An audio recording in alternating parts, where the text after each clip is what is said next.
Doctors day के उपलक्ष्य पर एम मॉर्निंग राइजर कैंपेन में आज हमारे साथ हैं देश के जाने माने कंसल्टेंट कार्डियोलॉजिस्ट डॉक्टर नयन चक्रवर्ती, जो हमें अपने हृदय को स्वस्थ रखने के बारे में अधिक जानकारी देंगे। सो वेलकम डॉक्टर नयन चक्रवर्ती जी। मेरा सवाल आपसे है कि क्या यह सच है कि ज्यादातर लोगों को दिल का दौरा यानी हार्ट अटैक्स सुबह के समय होते हैं?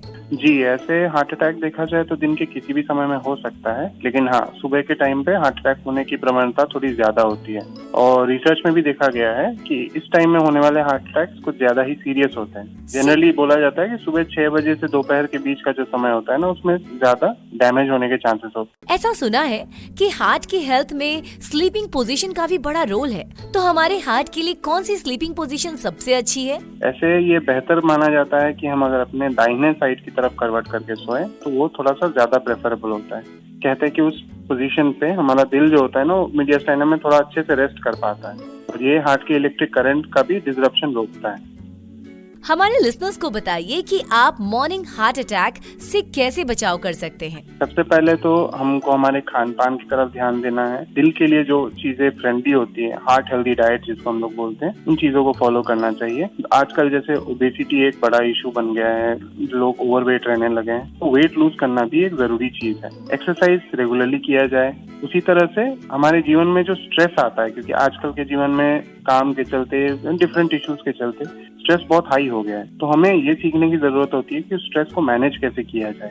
उसी के साथ साथ कोई भी तरह का इलीगल ड्रग्स वगैरह यूज करना, ये अवॉइड करना है। अर्ली मॉर्निंग हार्ट अटैक्स के पीछे क्या वजह है? किन रीजन से ये होता है?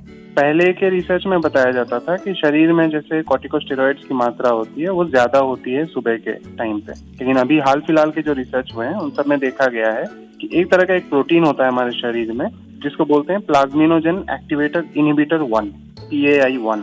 ये क्या करता है ना, शरीर में कोई भी जगह अगर खून का थक्का बनता है तो उसको टूटने से रोकता है ये प्रोटीन। तो ये देखा जाता है कि सवेरे के टाइम पे, स्पेशली सुबह 6:30-7 बजे का टाइम जो होता है, उसमें शरीर में इस प्रोटीन की मात्रा बहुत ज्यादा होती है और इसलिए ब्लड क्लॉट्स अगर कहीं बन रहे हैं तो वो टूटने में दिक्कतें होती है और हार्ट अटैक ज्यादा सीरियस होता है। इस बीमारी के कुछ साइंस होते हैं, तो दिल के दौरे के वार्निंग साइंस यानी कि चेतावनी संकेत क्या होते हैं? उसको हम लोग कहते हैं चेस्ट डिस्कम्फर्ट, या छाती में कोई भी तरह का डिस्कम्फर्ट फील करना। ये किस तरह से हो सकता है? जैसे छाती में ऐसे लगे कि कुछ जकड़न जैसा महसूस हो रहा हो, टाइटनेस, या छाती के ऊपर दबाव पड़ रहा हो, जैसे कोई चीज छाती को दबा रही हो। ये सारे मेजर सिम्टम्स होते हैं चेस्ट डिस्कम्फर्ट के लिए हम लोग को सचेत रहना चाहिए। ये जो दर्द होता है ना, छाती के दर्द, ये हम एकमात्र छाती के बीच में ही नहीं रहता है, ये दूसरे एरियाज में भी रेडिएट कर सकता है, जैसे हमारे बाह में, पीठ में, गर्दन में या जबड़े में। उसके अलावा ऐसे मरीजों को सांस लेने में दिक्कत हो सकती है, जो इवन छाती के डिस्कम्फर्ट के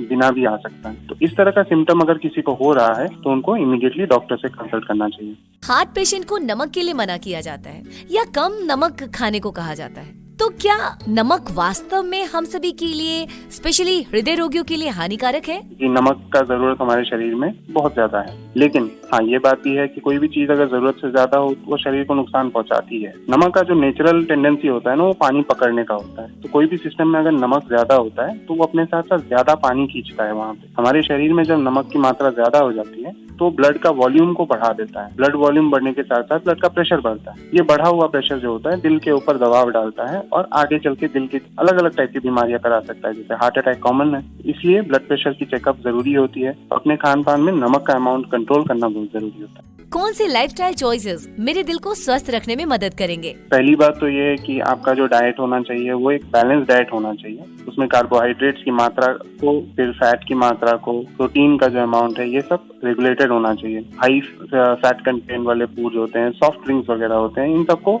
जितना हो सके अवॉइड करना बेहतर रहता है। वेजिटेबल, सीजनल फ्रूट्स जो होते हैं वो हेल्दी होते हैं। पूरी आदतें जैसे स्मोकिंग हो गई या शराब पीना हो गया, ये सारी चीजें हार्ट के लिए अच्छी नहीं होती। रेगुलर एक्सरसाइज करना बेनिफिशियल होता है। और आखिर में जो सबसे इम्पोर्टेंट आज के डेट एंड टाइम में ये है कि अपनी लाइफ में स्ट्रेस को मैनेज करना आना चाहिए, क्योंकि उसको हटा तो हम लोग नहीं सकते हैं, क्योंकि हमारा जिंदगी अभी काफी ये हो गया है, लेकिन उसको मैनेज करना जरूर आना चाहिए।